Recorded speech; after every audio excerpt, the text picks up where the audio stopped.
Today, I'm going to talk a little bit about how I identify the properties that I think are good for a token flip. This is one that I made a fantastic return on. We've already sold it in real life. I started sharing a little bit about it on the live stream this morning. So if you caught that, you'll notice this property. Apparently, you didn't see the Excel sheet that I had up, so I'm going to share that. Oh yeah, by the way, it's me, Joe Catchpalia, sitting on the couch making some money investing in fractional real estate online. A couple of things. Sorry about not having that Excel sheet working. We're still working through how to do the share screens with that podcast. With Mark, we're going to try to do that every couple of weeks, where we do Fractional Fridays on his channel. It also streams to mine, and that's what it'll go on both. I also am trying to adjust where my mic is because I've gotten some complaints again about not being loud enough. If this doesn't work, I'm really not sure what to do. This mic was pretty highly recommended. I was having problems with my laptop mic before that. So if you have other suggestions on how I can make sure that the sound comes through louder, I have it, I always push it up as much as I can in my editing software. So I don't know, just not a tech guy, so that's tough. But anyway, getting into how I originally, picked this one out, why I thought it was a good option. But let me show you first the numbers, right? So I bought the first tokens in this in September, so this was really early in my lofty journey. I think I had bought property or tokens in maybe four properties. I think this was my fifth or sixth. There is a video of me doing this. Um, I didn't do a whole bunch of due diligence on the video. I was just going through all the ones that I was just starting the discounted token strategy. But I'm going to show you some of the things that made me think this was a good one, especially as I started to pick up more. But you can see, I picked up tokens on several different occasions, a total of 67 tokens. Um, my average per token price was $26.28. That's including all fees. These were all limit orders, so it's only 5.5% fees. Um, but you can see the total. I didn't have a ton of money in this, right? I only ended up having $1,761 total, but on that I made a profit of 939 bucks. So purchased at 26.28, sold at $40.31. That's what we finally were able to redeem after the sale went through. 53% ROI, and then when we annualize it, it's just unbelievable, right? 154%, almost 155.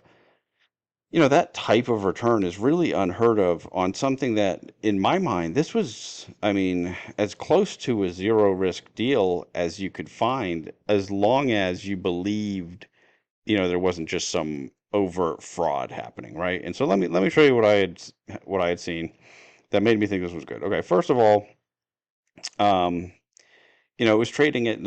I bought my first tokens at 26.99. At the time, yeah, they still have this house canary. They had this house canary number saying tokens should be 49.43. I had also looked at homes.com, and it had shown, I think, 475,000. Um, this was originally brought on here at 462. Okay. But for the all in of 495. And then I checked. I think I was having a hard time with Zillow, but I think I realized what was happening was that it was just pulling up because there had been rental listings, it was pulling up a unit and not the whole thing, and I just didn't pick up on that when I did that video. But I must have looked on Realtor or one other that showed like 425. And with either of those numbers, at 26.99, which is what I bought those first tokens for. I did some simple math, right? I said 26.99 um, times 1.055 to account for the fees times the outstanding tokens for 10,484. Yeah, and so this is all I did, right? Okay, so we have $300,000 almost in all in expense if we bought all the tokens at that price. And it looked like, okay, if we could sell it for 425 or 450, um, obviously there's like over $100,000 to play with there. And so this was early, and I didn't realize just how deep a discount we could find on here. And that struck me as just being a really good discount. Um, it was already, at the time, all the units were full and they were just in the process of filling up the operating reserve. And so I just started picking up tokens, and you can see, the timing. I bought some that month. I bought a little bit the month later. I bought a little bit the month later. Just one or a few, actually, yeah, some, every single month through January, and then I skipped February for some reason, probably because there weren't cheap tokens at that point, because we had already put it up for sale. Uh, and I would have liked to keep buying tokens in this longer before we put it up for sale, but a couple of things happened. Um, there was I think one of the units went vacant, and there was then, somebody didn't like that, and somebody put a vote up to move this over to management, to have Yom manage it. And I had already had some experience with them as a manager, and I knew I didn't want that. So I actually put this proposal in to sell the property, and just mention that, I didn't really like the experience I already had. They have a high management fee. And then I also mentioned in that proposal, we had, by this time I already had Keeler under contract, and that was another one that I was, was doing a token flip on. I had just bought into that one as it was further in the process. And so I knew we had a local agent who had already sold that one, and I believe he sold one other that I had bought a piece of too. And so in here I said, hey, I think we can get a sale, and I think we can net at least $37 a token. And that was just from doing a little bit of digging on, what I spent a little more time trying to figure out what I thought it would sell for. I think we had already gotten this 400 to 450 range um, from the agent that we ended up using. He had already told us this in the past. Uh, and that, and so based on that and the bills and whatnot, I was like, oh, I think we'll get at least 37. And, it turned out we did even better. And I always try to, under promise and over deliver when I'm trying to be conservative when I'm doing things, right? And so, yeah, we did $3 better than I expected to when we proposed it. Very luckily, that vote went through. And so instead of moving to a new manager, we just put it up for sale. We still had some work to do as far as getting that unit ready, so that we still stuck with the old manager. They did the turn repair. It did take us a while. This sale took a while to go through, but so it ended up being super profitable, right, for anybody that bought it anytime since I've been on this platform, because the sales were all in that 26 or lower. Um, but so why was this a good one? One, it's a market where we had proven sales already, right? Keeler was a very similar property, and we did well on it. And I think the other one was like, I don't remember what the other one was, but I think there was one other Chicago one that they already sold for us. Maybe 175th Street. I'm not sure if that was Chicago or not. But so, or maybe Dresden. I don't know. I know there was one other one that they had already done, and I think that they probably, or maybe they even had done some before I got on the platform, so they're properties that I'm not even really familiar with. But I think that having an agent in the market that has already had success working with Lofty is important, right? Because it's proven really difficult for agents to work through Lofty, as far as I can tell, because so for example, if the agent gets an offer and they submit it to us, Lofty kind of just gives us whatever counter offers the agent might have mentioned. And if they don't like realize, hey, we need to give detailed options, we end up with these like proposals that aren't great. And I think we lose buyers. We end up having not the greatest, negotiating process. And so, whenever this person would submit something, they'd say, and this is our recommendation, right? Like we have this offer, this is the recommendation. And I think that, having that agent in the market that we've had success with is important.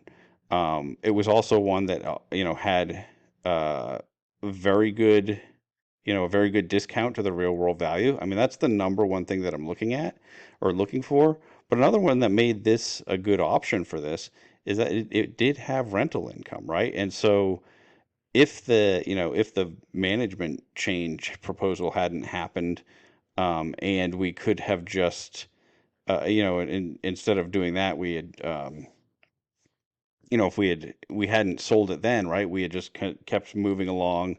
I would have liked to have a year to buy cheap tokens in this and then put it up for sale because it was a really strong ROI. And so being able to, even though it wasn't spitting out any cash, having properties that have tenants and are covering their expenses so they're not accumulating expenses, but they also aren't paying out any yield, I think is the ideal for this, right? Because you want people to want to sell them to you cheaply. And on here, people don't really think about the fact that, building up the reserve is almost just as good as cash flow, right? I mean, it's making a positive cash flow. It's just getting saved in the entity instead of getting sent to me.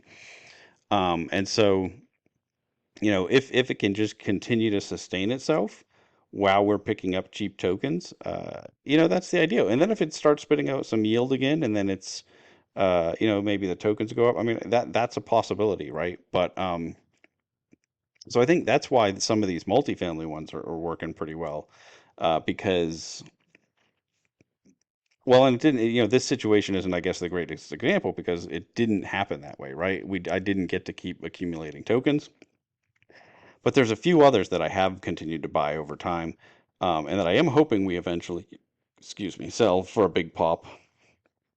But I'm expecting that when we do, I'll have significantly more tokens. I mean, this one I had a decent amount, right? I had 67, but over time, I'm trying to do bigger and bigger ones of these, and so in order to do that, it's really hard to pick up a lot of cheap tokens in a short period of time. And so you have to have one that the lofty marketplace doesn't like, but that the property's doing well enough that we're not just digging this giant hole.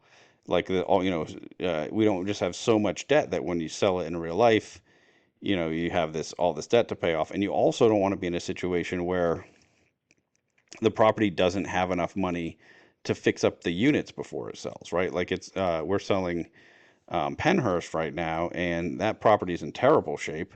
Um, there's not a lot we can do about it, right? There's not, to fix it up doesn't make a ton of financial sense. And that's one that I bought into. I've shown it on here quite a few times that I think is not going to work out as well, right? And I think it's because um, it's not, there isn't any. It is just accumulating more and more debt, and it's not in great shape, and we don't have the money to fix it. Um, and so I'll make a small profit on that sale. I'm assuming, depending on what we actually end up selling it for. But the big difference between that sale and this one is that, we had the resources to make this saleable, to make it look good.